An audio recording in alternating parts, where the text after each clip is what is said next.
오늘 나눌 말씀은 유출병에 관련된 말씀입니다. 유출병에 관련된 말씀을 여러분들이 신앙생활하면서 얼마나 들어보셨는지는 잘 모르겠습니다. 저도 평생을 목회하면서 유출병에 관련된 것은 한번 레위기를 약 한 30년 전, 25년 전쯤 됐나요?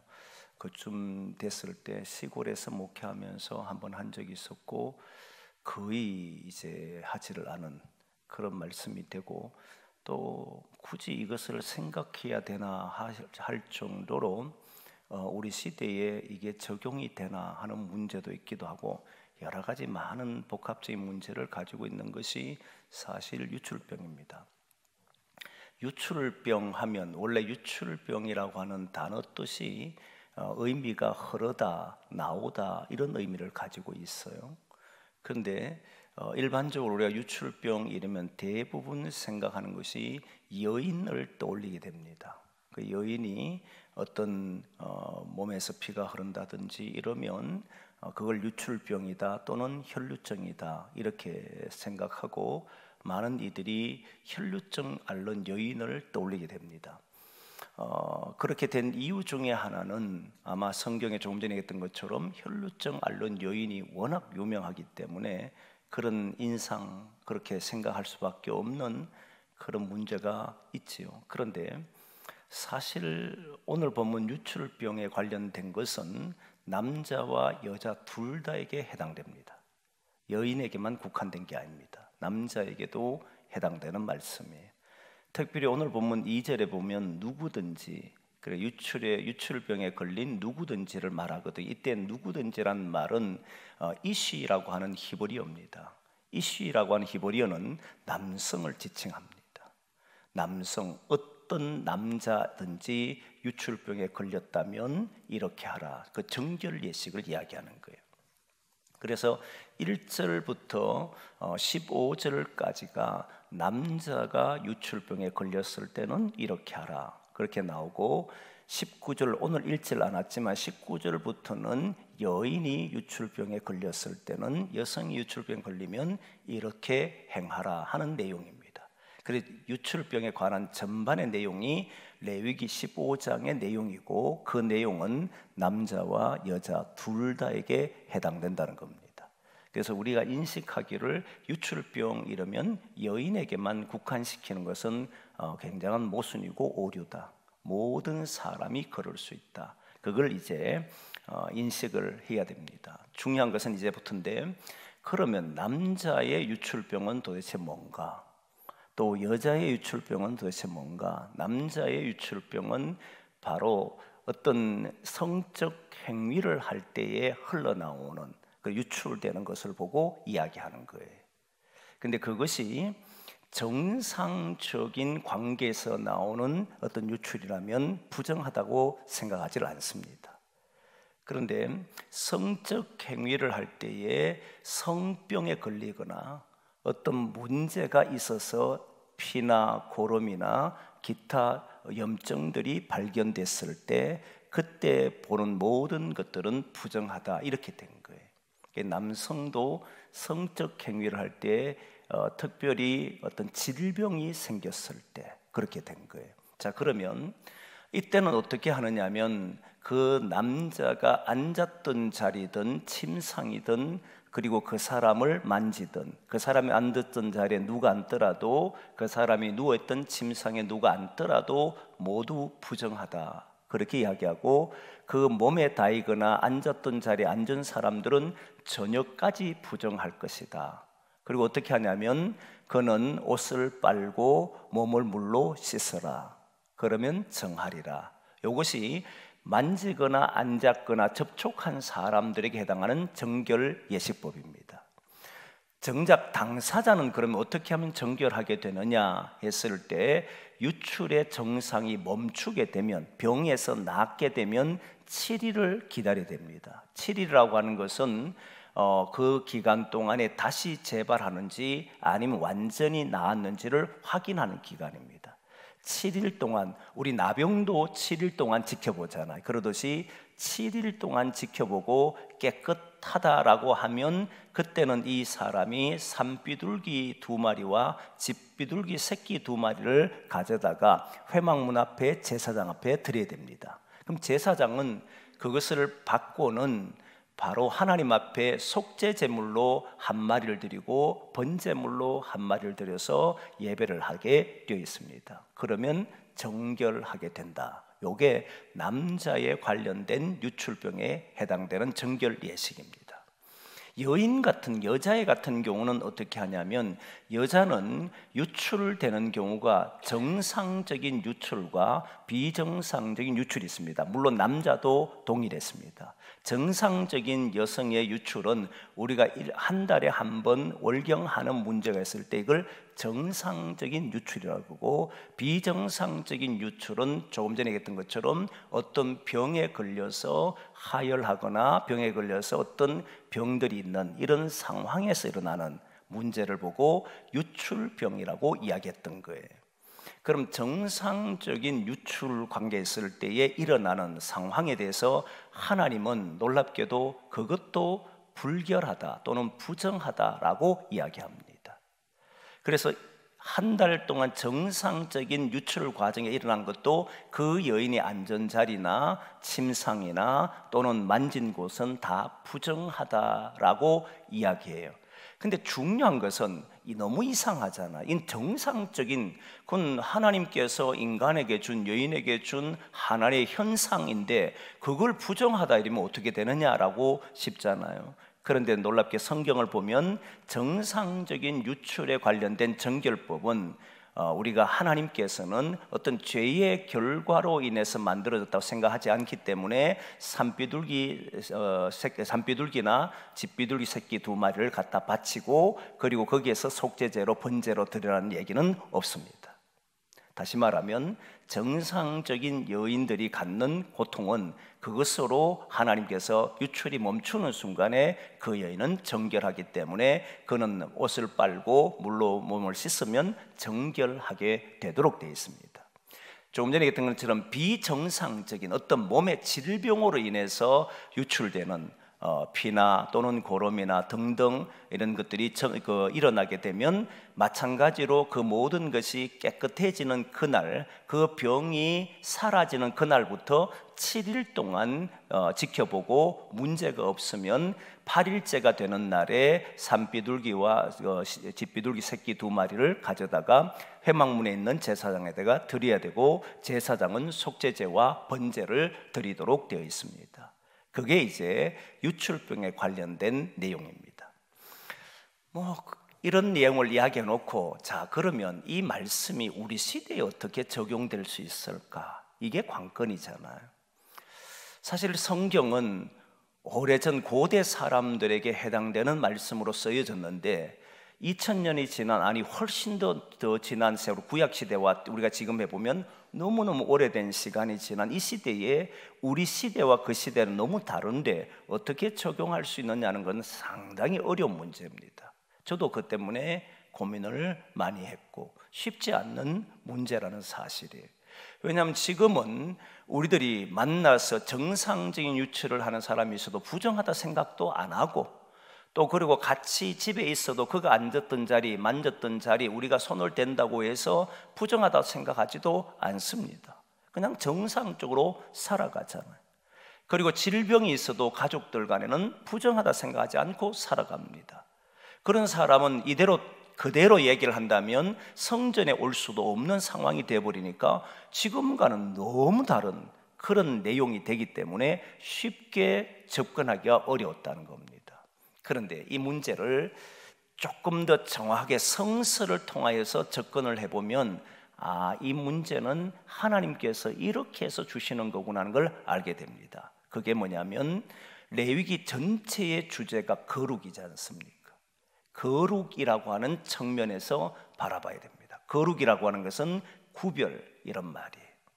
구별된 삶, 구별됐다는 것은 어떤 것을 구별됐냐 했을 때에 세상에 살아가는 법칙과 하나님이 주신 법칙이 다르다.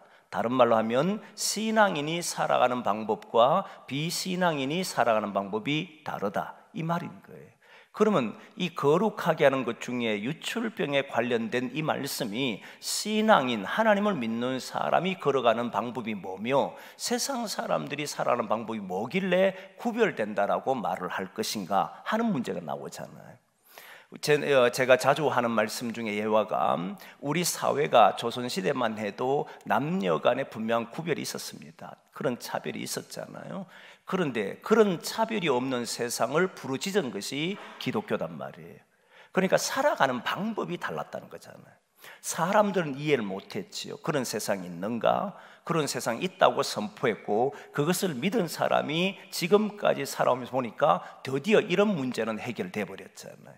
그러듯이 당시에 살아가는 사람들의 방법과 이제 하나님의 말씀을 듣고 살아가는 사람의 방법이 어떤 차이가 있는가, 어떤 구별이 있는가, 이걸 정확히 보면 이런 면에서 하나님께서 주신 말씀이 훨씬 더 위력 있고 생명이 있는 것이구나 라고 하는 것들을 알게 될 거 아닙니까?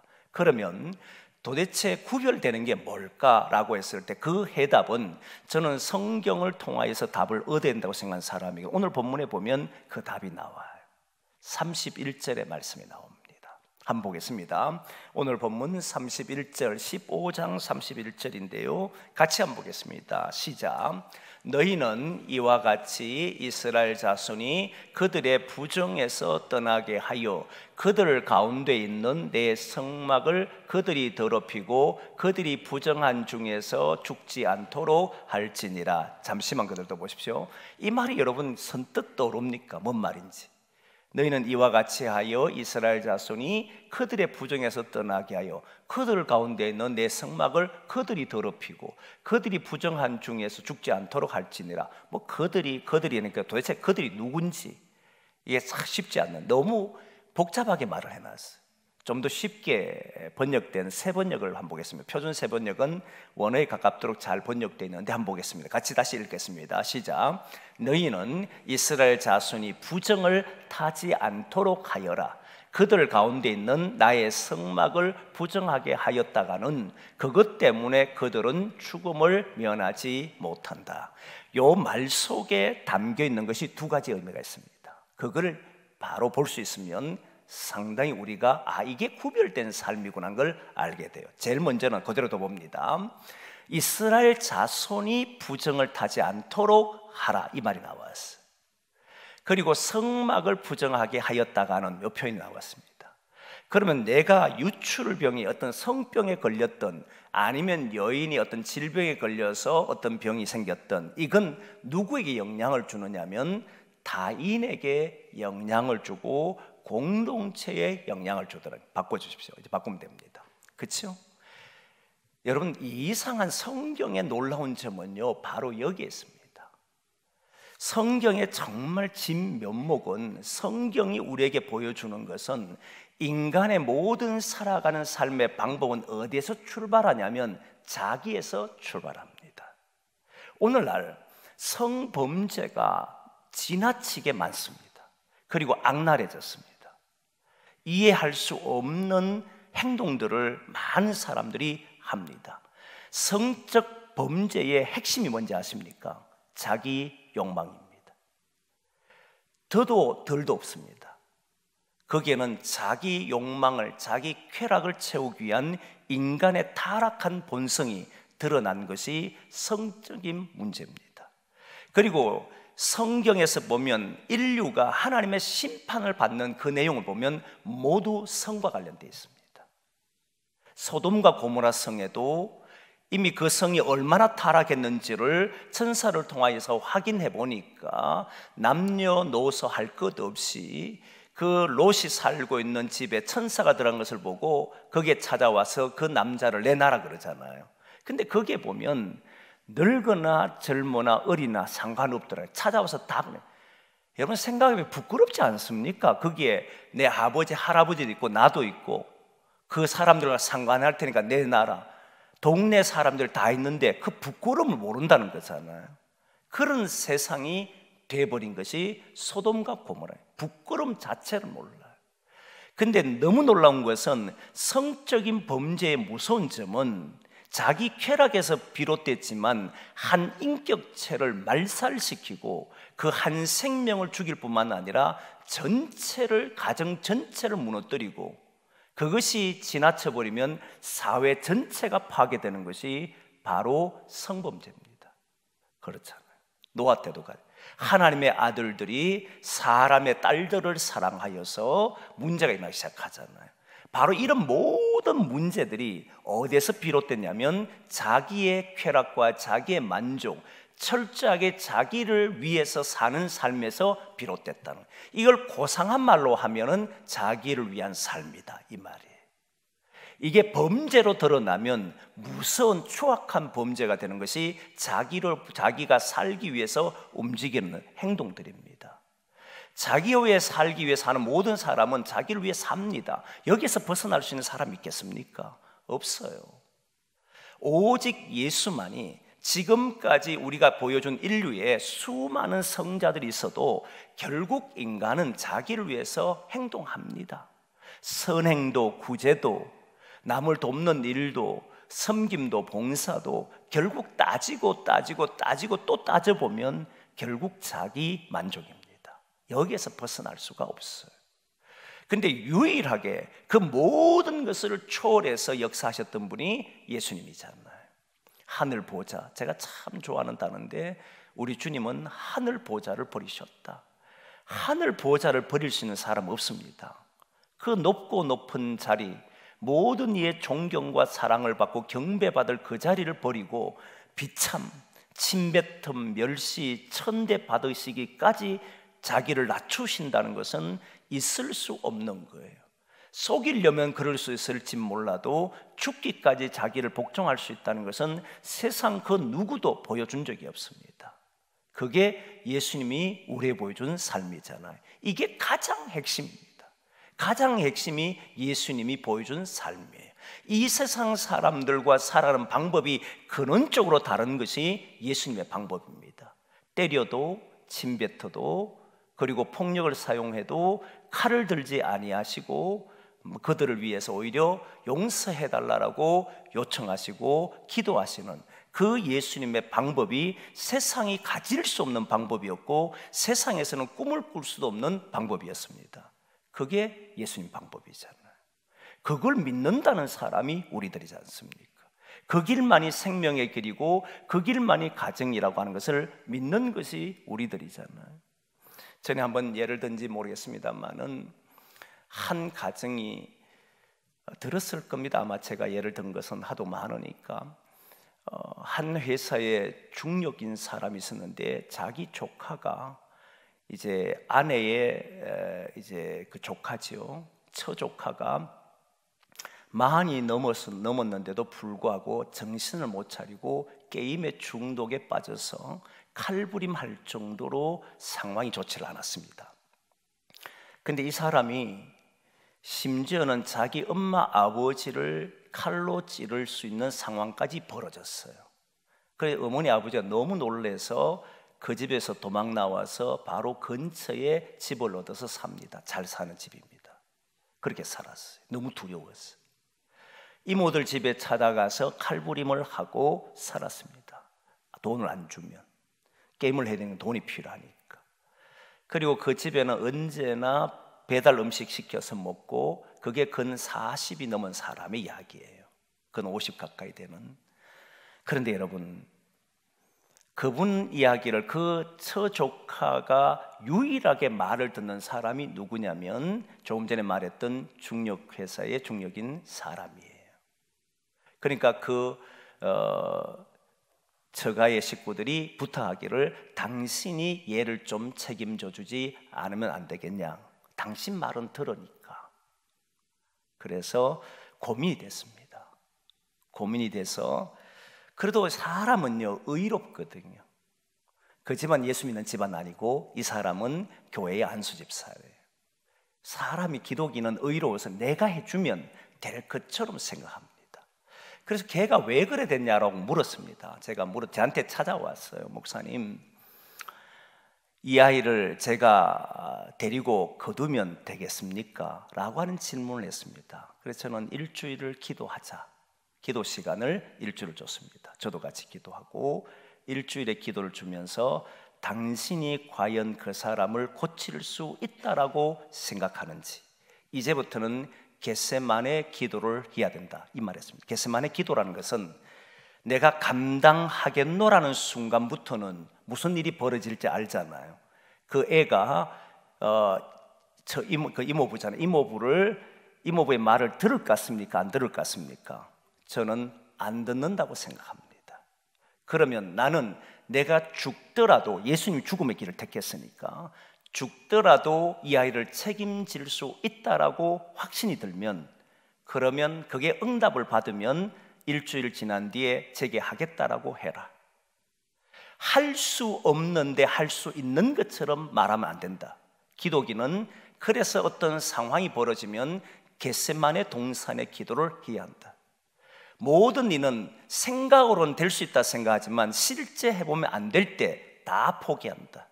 주님께서는 마지막 순간에 이 잔을 내가 마시겠습니다 결단했을 때 죽음 앞에도 두려워하지 않았다. 나는 집사님이 그렇게 결단한다면 환영할 것이고 응원할 것이다. 그러나 그것이 되지 않을 때 할 수 있는 것처럼 말하는 것은 그만큼 어리석은 것이 없을 것이다.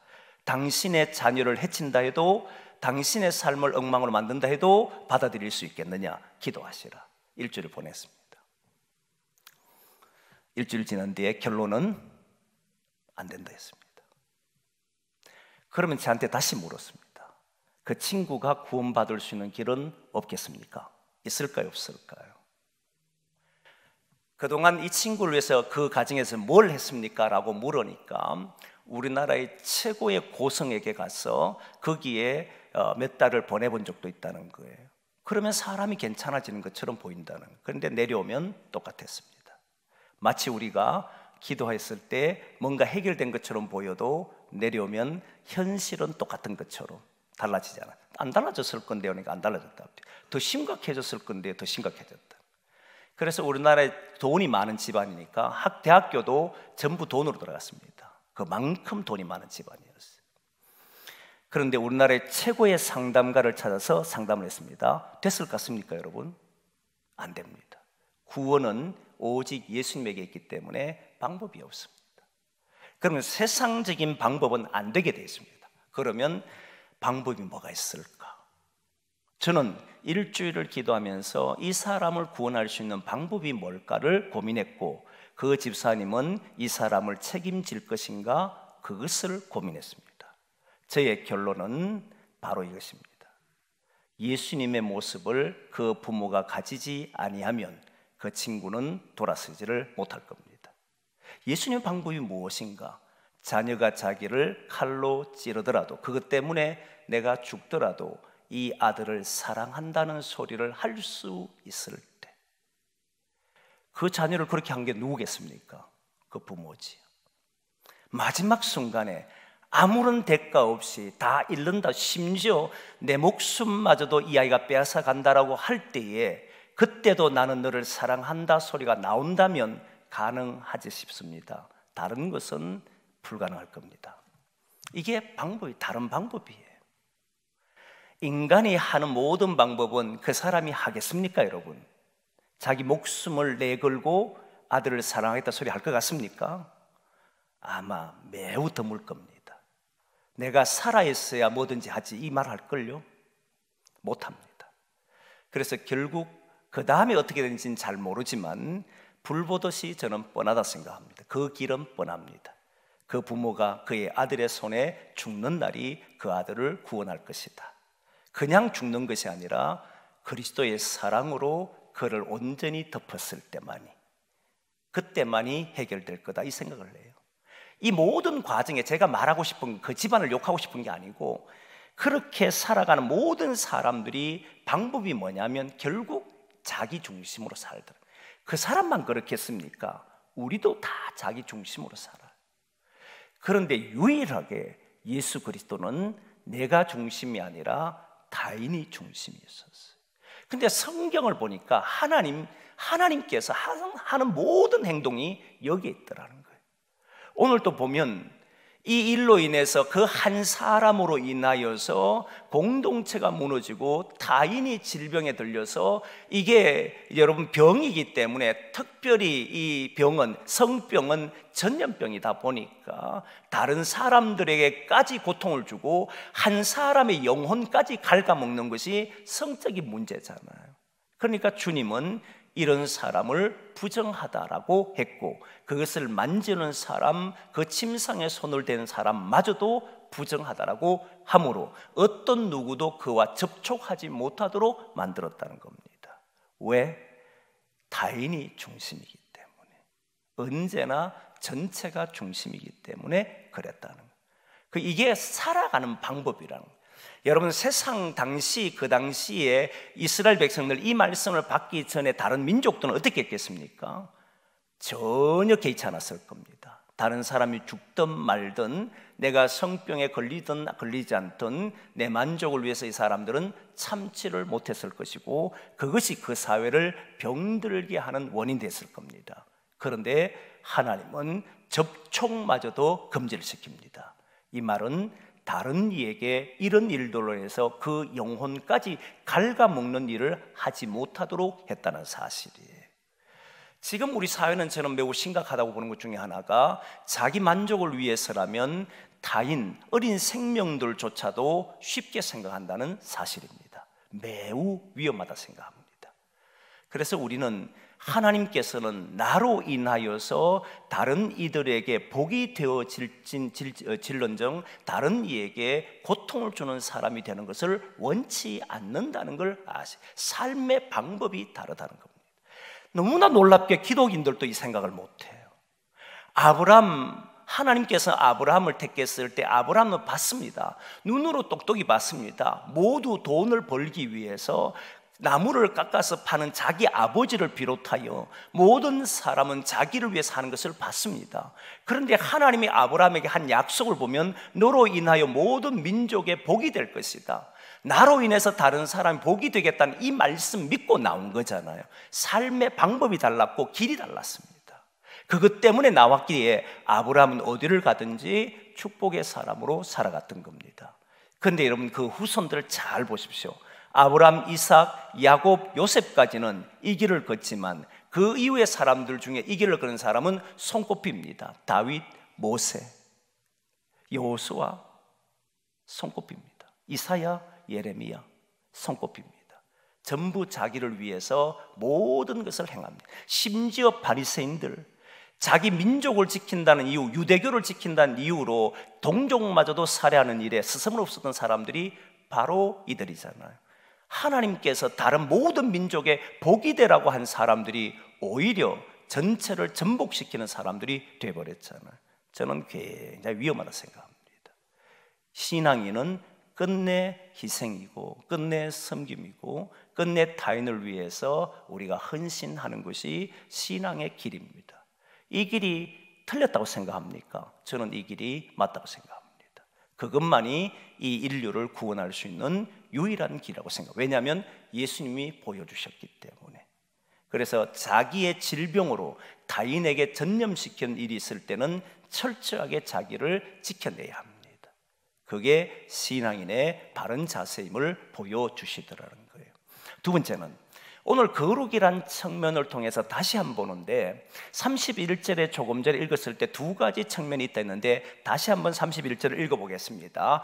31절 보여주시겠습니까? 같이 읽습니다. 시작. 너희는 이와 같이 이스라엘 자손이 그들의 부정에서 떠나게 하여 그들 가운데 있는 내 성막을 그들이 더럽히고 그들이 부정한 중에서 죽지 않도록 할지니라.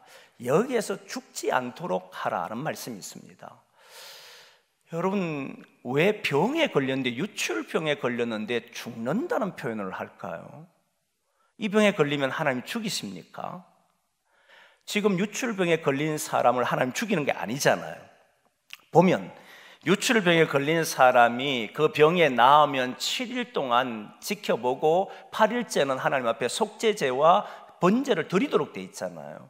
유출병에 걸린 사람 죽여라고 했다면 그렇게 한 행위를 한 사람이 다 한 것도 다 죽음이니까 성막을 더럽히거나 그러면 하나님이 너희들도 죽일까 그들을 죽일까 두렵다라고 하는 이 말씀은 이 병에 걸리면 죽인다는 말씀이 되는 거잖아요. 그런데 이 죽음은 그런 의미가 아니었던 거예요. 무슨 의미냐면 조금 전에 이야기했던 것과 유사한 이야기인데, 여러분 유출병에 걸리는 순간에, 전염돼서 내가 병이 걸리는 순간에 여러분 이거는 상상도 할 수 없는 괴로움을 당합니다. 부정하기 때문에 하나님 앞에도 설 수가 없어요. 제일 큰 고통은 하나님 앞에 설 수 없는 게 제일 큰 고통이지만, 인간적인 고통으로 제일 큰 것은 내 몸에 그 질병을 가지고 누구도 만날 수 없이 살아가는 삶을 보고 이야기합니다. 단절이잖아요. 성경에서 말하는 죽음은 생물학적인 죽음인 목숨의 끊어짐을 보고 말하는 게 아닙니다. 그건 우리가 최후에 만나야 될 상황이고, 그건 예수 그리스도를 통해서 이미 건짐을 받은 이야기고, 또 다른 하나의 죽음이 있는 게 뭐냐면, 성경에서 말하는 죽음은 바로 하나님과의 단절이잖아요. 단절시키더라는 거예요. 여러분, 이 내용을 정확하게 보여주는 것이 바로 혈루증 앓는 여인이었습니다. 혈루증 앓는 여인이 낫기 위해서 많은 곳에 가서 했지만, 돈을 다 썼지만 돈 다 탕진했습니다. 그래도 못 나았잖아요. 근데 예수님에게서 들려오는 소식, 사람들에게서 예수님의 소식이 들려오는데, 이 예수님은 모든 병을 고친다는 이야기가 들었습니다. 여인이 생각했지요. 예수님에게 가기만 하면 나을 수 있겠구나. 그 기대하지 않았겠습니까? 그런데 신기한 점이 있다는 걸 여러분 아시잖아요. 다른 병자들은 예수님 만나려고 밀치고 들어가고, 심지어는 지붕을 뚫고 들어가려고 하고 어떻게든 만나려고 했습니다. 그런데 이 여인은 감추었습니다. 자기가 어떤 병에 있는지를 감추고 갔습니다. 이유는 그 예수님 주변에는 너무나도 많은 사람들이 몰려 있었고, 자신이 혈루증을 앓고 있었기 때문에 자기와 접촉하는 사람들은 모두 다 부정한 사람이 되고, 부정한 사람이 낙인 찍히는 순간에는 이 여인이 감당할 수 없는 고통을 당합니다. 그렇지 않겠습니까? 여기에서 여러분 무엇이 보입니까? 이 여인이 살았습니까? 죽었습니까? 완전히 폐허가 돼 있잖아요. 심령이 무너지는 게 보입니까? 자기 병을 드러내놓고 말도 할 수 없는 한 여인. 여러분, 이 여인은 자신의 병을 사람들에게만 감춘 것이 아니라 자기 자신에게도 감추고 다닌 거잖아요. 놀랍습니다. 이 유출병이라고 하는, 혈루증이라고 하는 이 병은요, 단순히 몸의 질병을 앓고 있는 것이 아니고 그 영혼까지도 갉아먹고 있었던 질병입니다. 12년 동안 저는 그 본문을 통해서 여러분들하고 이미 많은 말씀을 나눴는데, 예수님께서는 그 여인이 자기 몸을 만졌을 때에 누가 나의 옷에 손을 댄지 알았습니다. 그리고 그 여인이 나은 것도 알았습니다. 그런데 찾잖아요. 병을 고치시는 분이 누군가가 나를 통해서 나았다면 그걸로 만족하셔야 될 우리 주님께서 의도적으로 찾습니다. 그리고 그 여인이 어떤 병에 걸렸는지도 예수님 모르겠습니까? 아셨던 거죠. 그런데 이 여인을 공개적인 자리에 세우면 그 여인은 어떤 수모를 당하겠습니까? 그런데 그 여인을 세우잖아요. 그 여인을 세우고는 왜 그러냐 물었습니다. 또 그러니까 그 여인은 자신의 병을 알렸습니다. 그러자 사람들은 난리 났겠지요. 그런데 예수님은 이 여인이 깨끗하여졌다라고, 네 믿음이 너를 구원하였다 선포를 하시잖아요. 이 선포는 단순히 병에서 나았다는 선포가 아닙니다. 병은 이미 옷을 만졌을 때 나았던 거잖아요. 분명히 성경은 그 여인이 예수님의 옷에 손자락에 만졌더니 나았다라고 나옵니다. 그런데 예수님은 다시 네 믿음이 너를 구원하였다라고 하는 이 말씀을 하시는 이유는 뭐냐면, 그 여인은 죽어있던 한 영혼이었습니다. 몸은 건강할지 몰라도 이미 마음은 죽어있던 사람이잖아요. 누구에게 가서 관계를 형성하겠습니까? 한 번 단절된 사람이 회복돼도, 여러분 사람끼리도 단절됐던 시간이 조금만 되어도, 아니 그렇게 오래 지나지 않아도 그 사람과 관계가 회복된다 했을 때 얼마나 껄끄러운 각인지 아시잖아요. 그런데 12년 동안이나 단절됐습니다. 하루 이틀이 아닙니다. 12년 동안이나 사람을 만날 수 없었어. 이 여인이 앉은 자리는 모두 다 부정한 곳이었고, 이 여인이 누웠던 침상도 부정한 것이었고, 이 여인이 접촉한 사람들은 모두 부정한 사람이었습니다. 이 말은 아무와도 관계를 맺을 수 없는 여인이었다, 이 말이에요. 여러분, 이 여인이 가지고 있었던 아픔이 생각납니까? 이해가 됩니까? 아마 이런 경험을 해보지 못한 사람은 이해하기가 어려울 겁니다. 그런데 주님은 온 천하의 모든 사람 앞에 세워서 이 여인은 주님이 용서하신 사람으로, 하나님이 구원한 사람으로 선포, 공개적인 자리에서 이 여인은 남을 입었다가 하나님에게 긍휼을 받은 여인임을 그렇게 선포를 해버리잖아요. 그 여인은 온 마음이 회복됐던 겁니다. 육신만 회복된 것이 아니었던 거예요. 다시 말하면 이 여인은 영혼과 몸, 다시 말하면 온 몸들이, 온 삶 전체가 파괴되어 있었던 여자였습니다. 유출병, 혈류병은 이런 질병이었다는 거예요. 이 병에 걸리면 하나님 앞에 설 수도 없고 사람 앞에 설 수도 없고, 완전히 단절된 사람으로 죽음과 같은 현실을 만나야 되는데, 주님께서는 이런 일들을 통해서 아무도 만나지 못하게 함으로써 하나님 앞에 나오지 못하는 것을 막게 하시고, 결국 이 여인이 나았을 때는 그런 죄책감이나 그런 죄에서 벗어나서 하나님 앞에 나올 수 있도록 만드셨다는 거예요. 결국 이렇게 보면 하나님은 이 여인을 향해서, 이 여인이 타인을 위해서 살아가게 하시지만 하나님은 결국은 이 여인을 위해서 또 말씀하고 계시더라는 거예요. 그런 걸 보면 하나님께서는 나병 환자와 동일하게, 나병 환자도 보면 격리를 하지만 격리를 한 이후에 남을 입으면 반드시 공동체는 받아주잖아요. 다시 말하면 공동체와 그 나병 환자를 구원하시려고 했던 하나님의 뜻이 또한 마찬가지로 마음이 폐허가 되고 완전히 무너진 이 한 여인도 구원하시고 전체도 정하게 하는 이런 일들을 하나님은 하시더라는 거예요. 결국 우리가 걸어가야 될 길이라는 거예요.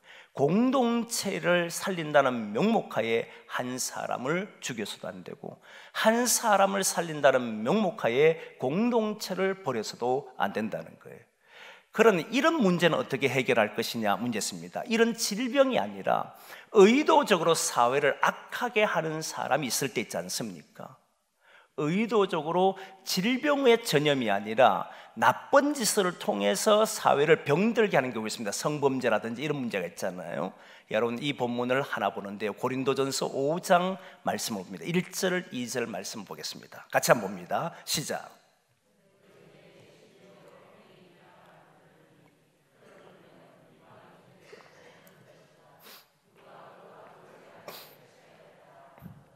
그리하고도 너희가 오히려 교만하여져서 어찌하여 통한이 여기지 아니하고 그 일 행한 자를 너희 중에서 쫓아내지 아니하였느냐. 자, 이런 세상의 사람들도 하지 않는다. 자기 아버지 아내를 취하는 이런 세상 사람도 하지 않는다. 그런데 교회 안에는 버젓이 그러고 있는 거예요. 그 바울이 화가 났습니다. 그래서 내쫓아라 그랬습니다. 당연합니까, 안 합니까? 당연하지. 저는 내쫓아야 된다고 생각합니다. 그런데 여러분, 왜 내쫓아야 됩니까? 이게 문제예요. 왜 내쫓아야 됐을 때 그 사람이 공동체를 어지럽히니까 쫓아내야 합니다. 공동체를 파괴하니까 쫓아내야 된다, 이렇게 생각합니다. 아니요. 5절 말씀 보십시오. 고린도전서 5장 5절 말씀 같이 봅니다. 시작. 이런 자를 사탄에게 내어 주었으니 이는 육신은 멸하고 영은 주 예수의 날에 구원을 받게 하려 함이라. 이 사람이 돌이킬 수 있는 방법이 그밖에 없으면 이 사람은 내쫓아야 합니다. 그가 회개했다면 받아주겠지만, 회개하지 않고 그 일을 정당하게 여긴다면 이 사람은 내쫓아서 공동체도 구원해야 되지만, 그 사람이 그렇게 해서라도 구원받는 날이 있기를 원했던 것이 바울의 생각이라는 거예요. 결국 출발이 어디냐면 구원이었습니다. 이것이 기독인의 모든 핵심입니다. 구원이 앞에 있지 않는 모든 행위들은 거기에는 정죄, 어느 한쪽은 죽어야만 사는 이런 일이 되어버립니다. 여러분, 기독인은 구원이 맨 앞에 있는 것이고 그 다음에 따라서 행동하는 것이 우리의 문제. 그래서 성적인 문제도 동일합니다. 성적인 문제는 여러분 보시면 알지만 생명을 잉태한다라고 했을 때에 이 생명의 잉태는 타인을 위한 행동입니다. 성적인 관계도 모두 타인을 위한 것이고 공동체를 위한 겁니다. 자기 욕심을 위한 것은 곧 타인을 고통스럽게 하고 병들게 하는 것이 되어버립니다. 단절시켜버리는, 사회를 아프게 하고 병들게 하고 파괴시키는 행위가 자기 쾌락과 만족에서 출발한 모든 행위들이 되는 겁니다. 사랑하는 성도 여러분, 저와 여러분들이 함께 걸어가면서 우리들이 이 공동체와 한 개인을 모두 지켜낼 수 있는 그런 성도로서 자기 만족이 아니라 타인을 위한 생명을 위해서 움직일 수 있는 그런 성도로 우리가 함께 걸어가기를 소망합니다. 그게 신앙의 길이요, 그게 주님의 길이요, 우리에게 걷기를 원하시는 하나님의 뜻인 줄 믿습니다. 그게 거룩입니다. 같이 한번 통성으로 기도하겠습니다. 저와 여러분들이 살아가는 이 사회가 참으로 어지럽습니다. 무엇이 옳은지 무엇이 그런지도 모른 채 말하고 행동하는 사람이 많습니다. 우리는 말씀에 따라 움직여야 되고 하나님이 원하신 그 길을 걸어야 합니다. 이 사회가 병들었다 할지라도 우리는 이 사회를 지켜낼 수 있도록, 그리고 한 개인의 생명도 구원할 수 있도록 해내야 하고 타인의 생명을 존중하는 사람으로 우리가 살아가야 합니다. 우리 모두가 이런 마음을 가지고 함께 이 시대를 붙들고 이 나라와 이 민족을 위해서, 그리고 우리 교회를 위해서, 우리 교회 성도를 위해서, 우리 자신을 위해서 함께 기도하기를 원합니다. 같이 통성으로 기도합니다.